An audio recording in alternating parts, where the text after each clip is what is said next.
گفتا میانی مدرسه ای شیخ بیخور شب تو سرما را مخور غم فصلی تابستان تو خواهی دیدی گرما را اگر آن ترکی شعرازی بعد از تارد دیلی ما را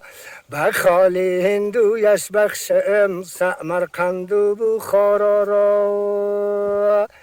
میانی مدرسه امشب بیکش آهو فیغان ای شیخ به عشقی چشمه خورشید رو بر آسمان امشب آب عشق با پیشی مشعلی مهتاب و بردار و بیخوان امشب حدیثی شیخ ابوالهاشم کتابی نان و حلوا را حدیثی شیخ ابوالهاشم کتابی نان و حلوا را گفتا بزرگ کن جملگی خفته برای رختی خوابی خود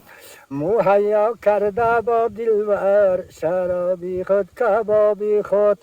تو هم در زیری سر بگذار و از سرما کتابی خود به یاد آور کنی زانی کتابی الف و لیلا را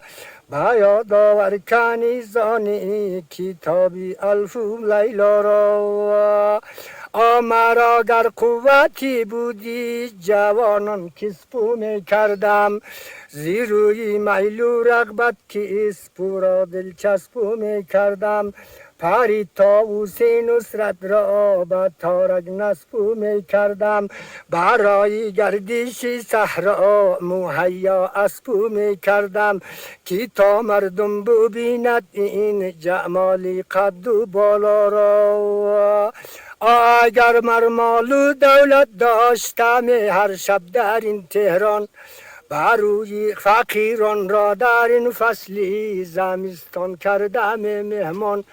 بروی سفرم چیدم بساط و نعمتی الوان پلو یک سو چلو یک سو خورش از یک طرف جوشان